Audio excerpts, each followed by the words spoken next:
नमस्कार, अखबार रिपोर्टर के इस अंक में आपका स्वागत है। आपने देखा होगा कि भारत ने सीज फायर कर दिया और अचानक में सीज फायर कर दिया। अब ये सवाल ये होता है कि भारत आज अचानक में सीज फायर क्यों कर दिया, मतलब क्यों अपनी लड़ाई को रोक दिया। आज हम इसी पर चर्चा करेंगे। बात शुरू करें इससे पहले आपसे हमारी गुजारिश है कि आप हमारे चैनल को थोड़ा लाइक कर दीजिए, शेयर कीजिए, सब्सक्राइब जरूर कर दीजिए। बात शुरू करें इससे पहले जरा मैं साउथ अफ्रीका का कुछ हाल बता दूं। साउथ अफ्रीका के जो प्रेसिडेंट हैं सिरिल रामाफोसा, वो अमेरिका गए हुए थे और अमेरिका में जिस तरह जेलेंस्की का अपमान हुआ था, ठीक उसी तरह डोनाल्ड ट्रंप ने इनका भी अपमान कर दिया। हुआ क्या था कि साउथ अफ्रीका के प्रेसिडेंट जब वहाँ बैठे हुए थे ओवल हाउस में, जो उनका एक तरह से मीडिया जहाँ ब्रीफिंग करते हैं लोग, तो वहाँ बैठे हुए थे। तो बात तो अच्छी से खासी मजाक में चल रही थी, लेकिन अचानक में उन्होंने कुछ ऐसे सवाल कर दिए और जिससे जो साउथ अफ्रीका का प्रेसिडेंट थे थोड़ा असहज हो गए, और असहज होने के बाद थोड़ा सा बात में तल्खी आ गई। हुआ क्या है कि साउथ अफ्रीका में ऐसी खबरें आई हैं कि साउथ अफ्रीका में श्वेत लोग, जो गोरे लोग हैं, उनका जेनोसाइड हो रहा है, यानी हत्या हो रही है। ऐसा खबरों के माध्यम से जो डोनाल्ड ट्रंप ने बताया, और कुछ उन्होंने क्लिपिंग्स दिखाई और कुछ उन्होंने वीडियो वगैरह, कुछ फोटोग्राफ दिखाया और कहा कि जेनोसाइड हुआ हो रहा है। अब देखिए, अब तो बड़ा अजीब सा सवाल है कि साउथ अफ्रीका में अक्सर ये कहा जाता है कि साउथ अफ्रीका के जो गोरे लोग हैं वो श्वेत यानी जो ब्लैक लोग हैं उनको प्रताड़ित करते हैं, उन्हें डिस्क्रिमिनेट करते थे। और बहुत लंबी लड़ाई लड़ी, नेल्सन मंडेला ने इसकी लड़ाई लड़ी, और फिर बाद में जो ब्लैक लोग सत्ता में आ गए हैं और उनकी आबादी ज़्यादा है, तो जाहिर सी बात है कि लोग डेमोक्रेसी में जिसकी आबादी है उसी की सुनी जाएगी। अब जो गोरे लोग हैं बैकफुट पर चले गए हैं। अब जो चूंकि ब्लैक्स के पास पावर आ गया है, तो ऐसा आरोप लग रहा है कि ब्लैक के पास पावर आया है तो ब्लैक्स ने अपने पावर का मिसयूज करना शुरू कर दिया, और उन लोगों ने जो श्वेत हैं उनकी ज़मीनों को जबरन कब्जा करने के लिए बातें उठ रही हैं, उन्हें उन्हें मारा जा रहा है, उन्हें प्रताड़ित करने की ऐसी खबरें आ रही हैं, जैसा कि डोनाल्ड ट्रंप का कहना था। यही बात उन्होंने उठाया कि आपने इस पर क्या कहना है आपका। तो उस पर कुछ दोनों बातों में तल्खी आ गई, और एक तरह से डोनाल्ड ट्रंप ने जो न्यूज़ बताया दुनिया को, एक तरह से एक नया न्यूज़ मिल गया कि साउथ अफ्रीका में अब उल्टा हो गया है, यानी अब गोरे लोग अब डिस्क्रिमिनेशन का शिकार हो रहे हैं। उनके लिए ज़मीनों के लिए सीलिंग एक्ट भी लाया गया, ठीक उसी तरह जिस तरह भारत में जो पहले बड़े बड़े जमींदार थे या जो लैंडलॉर्ड थे या बड़े किसान थे, उनको भी एक सीलिंग ला दी गई कि इतना से ज़्यादा ज़मीन नहीं ली जाती है, बाकी ज़मीनों को छीन ली गई। भारत में भी ऐसा हुआ कि जो बड़े किसान थे जिनके पास 400-500 भी एकड़ ज़मीन हुआ करता था, अब उनके लिए निश्चित अलग अलग एरिया है। जैसे बिहार के लिए में अलग अलग डिस्ट्रिक्ट्स हैं, तो उत्तर प्रदेश का भी अलग अलग डिस्ट्रिक्ट के हिसाब से जैसे ज़मीन की पैदावार है उस हिसाब से एक सीलिंग टैप लगा दिया गया है। अब उससे ज़्यादा ज़मीनें हैं जिनके पास थी, सरकार उनको ले लिया, और उसके उस ज़मीनों पर सरकार का कब्जा हो गया। यानी जमींदारी एक जब 1965 में आई थी तो उसके बाद ये कानून बन गया था, उसके बाद अब किसी के पास ज़मीनें नहीं। ठीक उसी तरह साउथ अफ्रीका में भी इस तरह का कानून बनाने की बात चल रही थी, और कानून बना भी, जिसे डोनाल्ड ट्रंप ने ऑब्जेक्शन भी किया था और उनके फंडिंग रोकने की बात करी थी। फिर इसी तरह, मतलब कहने का मेरा मतलब है कि वहाँ पर अब बहुमत का बोलबाला हुआ, और बहुमत ब्लैक्स का है, तो उन्होंने उस अपने मर्जी से उन्होंने कानून बनवाया। और वहीं से अक्सर जो गोरे लोग थे अब वो देश छोड़ छोड़कर अमेरिका वगैरह आ रहे हैं। तो अमेरिका में चूंकि कुछ मामला असहज हो रहा है, इसलिए अमेरिका ये ऑब्जेक्शन किया है कि आप वहाँ का जेनोसाइड, उनकी हत्याएं वगैरह बंद करें। एलन मस्क भी साउथ अफ्रीका के हैं, तो और उनका सत्ता में पकड़ भी है, तो इसलिए ये लगता है कि एलन मस्क भी सरकार पर दबाव डाल रहे हैं, डोनाल्ड ट्रंप पर दबाव डाल रहे हैं कि जो साउथ अफ्रीका में हो रहा है उसको रोका जाए, और होना भी चाहिए। देखिए, डेमोक्रेसी में बहुमत का मुकाबला ऐसा नहीं होना चाहिए कि बहुमत के बाद आप कुछ भी कर सकते हैं। अक्सर भारत में भी बोला जाता है कि अपर कास्ट यानी ब्राह्मणों ने हजारों साल तक शोषण किया। अब मैं ये पूछना चाहता हूं कि ब्राह्मण में किसकी आबादी 1000 साल है? या तो शोषक की आबादी है, या शोषण जिसका हुआ है उसकी आबादी 1000 साल है, उसकी उम्र 1000 साल है। यानी ब्राह्मणों की भी उम्र 1000 साल नहीं है, और जिनका शोषण किया उनका भी। अब बात आज की हो रही है, आज तो परिस्थितियां आज के हिसाब से कानून बनना चाहिए, और सबको इक्वल राइट होना चाहिए। साउथ अफ्रीका में भी, और साउथ अफ्रीका में जो पहले लोगों ने क्या किया क्या नहीं, अब देखिए, मैं साउथ अफ्रीका के बारे में उतना नहीं जानता हूं कि साउथ अफ्रीका में वहाँ की सामाजिक कंडीशन क्या है, लेकिन जो न्यूज में आया है उसके आधार पर बता रहा हूँ। तो कहने का मतलब मेरा है कि वहाँ पर डेमोक्रेसी आ गई है, तो डेमोक्रेसी में सबकी इक्वल राइट्स होना चाहिए, सबको बराबर ये हक होना चाहिए। डेमोक्रेसी का मतलब ही होता है इक्वल। अब चलते हैं, हम लोग बात करते हैं अब पाकिस्तान और भारत पर, कि भारत पाकिस्तान में जो तल्खी आई थी, तो उसमें सीज फायर अचानक में कर दिया गया। इसके पीछे क्या वजह थी? देखिए, इसके पीछे कुछ वजह, कुछ न्यूज ऐसी आ रही हैं कि भारत को एक लंबी लड़ाई में उलझाने का एक पूरी तरह से रणनीति थी। भारत और पाकिस्तान के बीच में सिर्फ भारत और पाकिस्तान ही नहीं है, थर्ड पार्टी भी है जो अपने इंटरेस्ट के हिसाब से कार्ड फेंक रहे हैं, यानी चाल चल रहे हैं शतरंज की। अब भी इसमें नाम चीन का भी आ रहा है। चीन जानबूझकर भारत को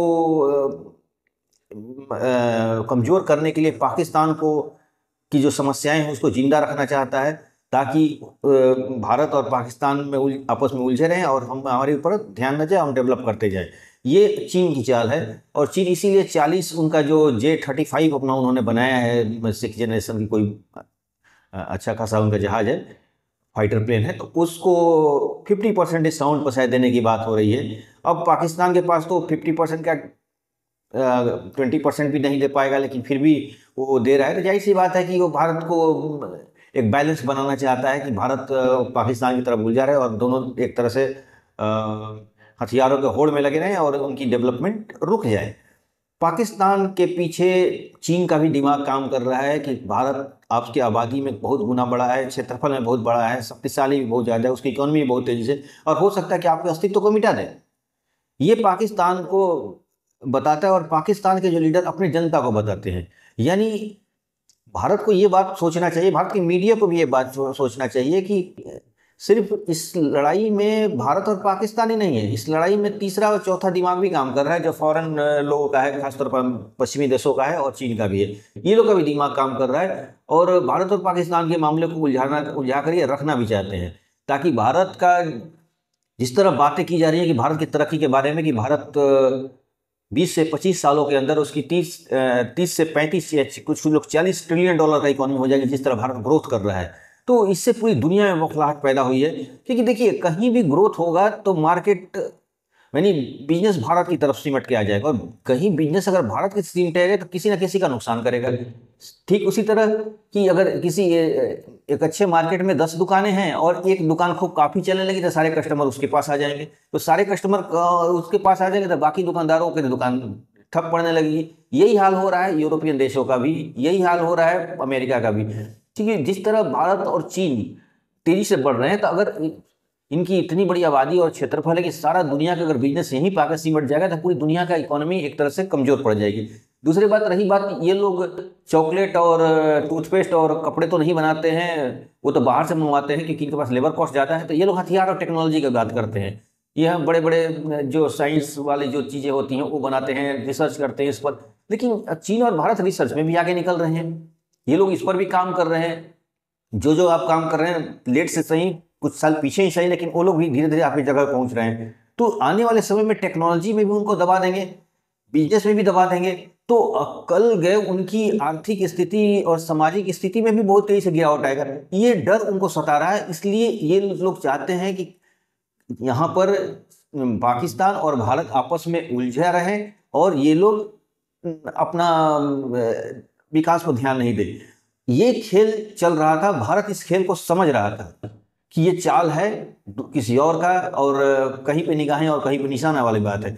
तो भारत ने भी एक मैसेज देना था पाकिस्तान को, भाई तुम सावधान रहो, ज़्यादा कूद फान मत करो, नहीं तो हम तुम्हें सीधा कर देंगे। और अपना जो उद्देश्य था वो पूरा भी कर दिया और सीज फायर भी कर दिया। यही अलग अलग जो विशेषज्ञ हैं उनका यही कहना है, यही राय है कि भारत को सीज फायर करके भारत ने एक समझदारी का काम किया, नहीं तो यूक्रेन की तरह और इजराइल की तरह भारत लंबी लड़ाई में उलझ जाता है, जिससे इसकी व्यापार और बिजनेस ठप हो जाते हैं।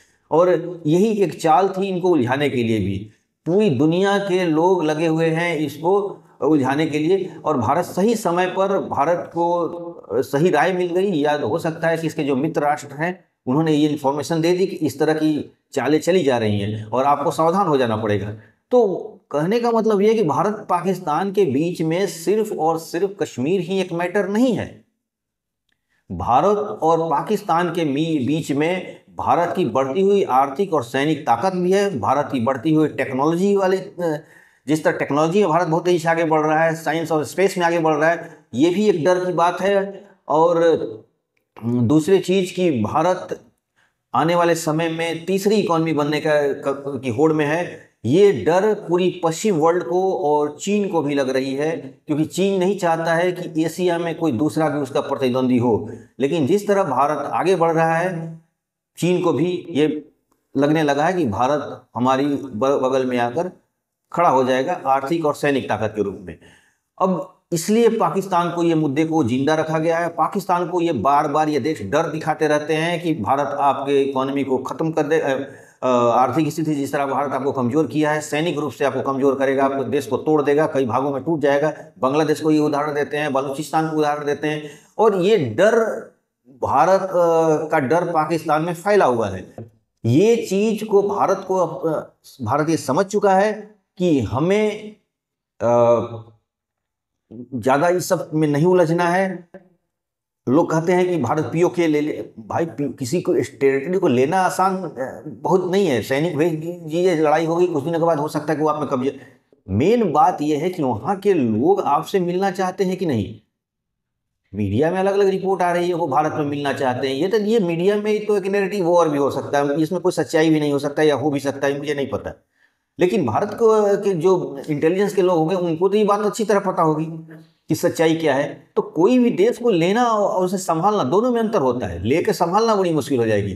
तो इसलिए भारत इतना ज़्यादा नहीं है। ठीक है, पीओके उसका कश्मीर का एक पार्ट है, भारत का कश्मीर अपना एक अभिन्न अंग है, ये बातें होती हैं।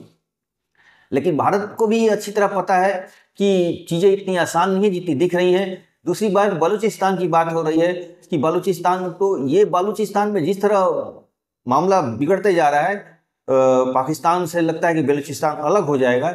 ये बात जो पाकिस्तान के अवाम हैं उनको भी ये मैसेज जा रहा है कि इसके पीछे भारत का हाथ है। लोग फैला रहे हैं, चीन उधर पाकिस्तान को बोल रहा है, अमेरिका पाकिस्तान को बोल रहा है, और अमेरिका पाकिस्तान ये बात को समझ गया है कि ये भारत इसके पीछे है।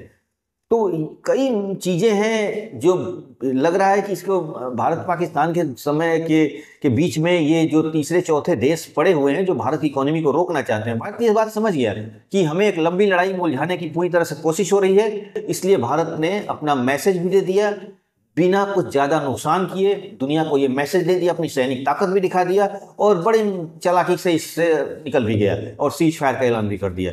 ये भारत की एक बहुत सोची समझी रणनीति था। तो आज के बस इतना ही। नए के साथ फिर आपसे मुलाकात होगी। आपसे हमारी गुजारिश है कि आप हमारे चैनल को फिर से सब्सक्राइब कर दीजिए, लाइक कीजिए, शेयर वगैरह होगा तो जरूर कर दीजिएगा। धन्यवाद।